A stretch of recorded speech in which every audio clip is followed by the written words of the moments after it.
Hi guys, this is a book that was requested by one of my daughters. Her name's Lee. She got this book from the library and asked if I would read it for my YouTube channel. So this one's called If You Take Away the Otter.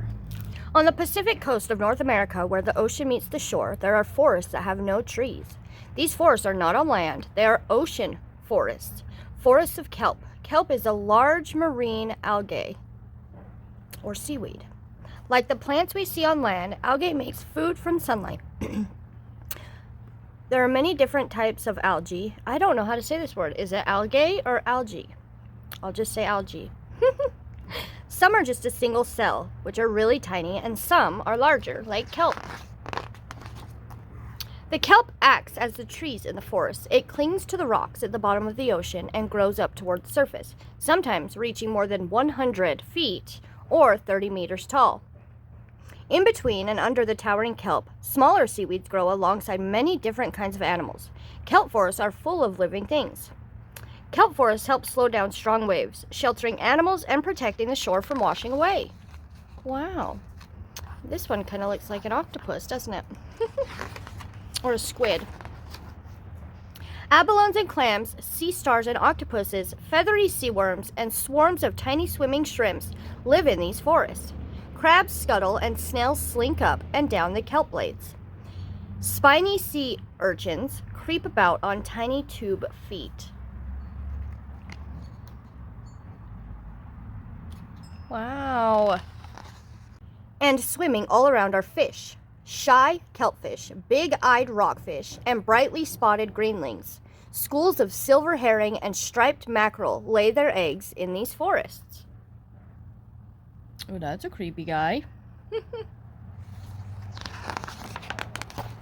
Sea lions and bald eagles fish these forests for their suppers. But the king of these forests, the hungriest hunter, is the sea otter. Otters dive into the deep and fill their bellies with fish and clams, snails and crabs, abalones and octopuses, and the prickly, spiny sea urchins. He's so cute. All living things in these forests are connected. The kelp and other seaweeds make homes and shelter for the animals. They provide food, too. Animals like abalones, snails, and sea urchins eat the kelp and seaweed, and some animals, like sea otters, will eat other animals. There's just enough seaweed eaters, and enough meat eaters to help the forest thrive. But there was a time when people took the otters away.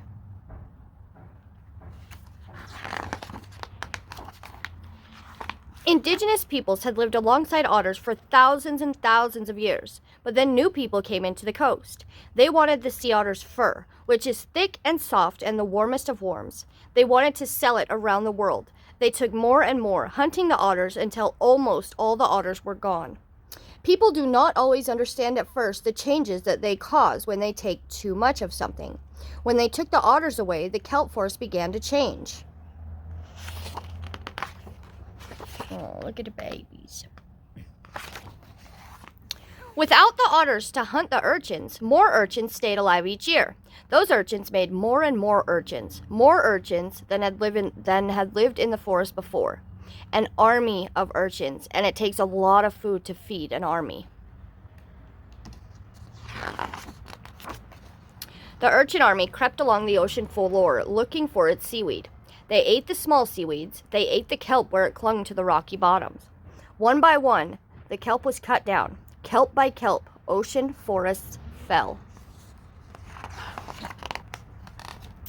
Gone were the stands of towering kelp and the shelter and food that it gave. Gone were homes for the kelp forest fish and the safe hiding places for their babies and their eggs. People do not always know at first why changes are happening beneath the waves. But they could see the otters were becoming harder and harder to find, and that made some people worry that the otters would disappear forever. So they made new laws to protect the few otters that were left. And slowly, the otters began to come back. And the otters, those hungry hunters, attacked and ate the urchin armies. With fewer urchins creeping about, new kelp could once grow again, tall and dancing in the waves. Where the otters have come back, so have the kelp forests. Yay! Oh, he's so cute. When people protected the sea otters, they also protected the forest. Those forests are homes again for crabs and snails, sea worms and shrimps. They make safe places for the fish and their eggs.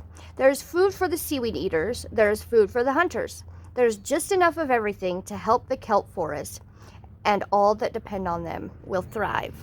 Perfect. The end. You guys can go take a test on this one too if you take away the otter. That was a good one. Thank you for suggesting this, Brinley. You guys have a good day, and I'll see you for the next book.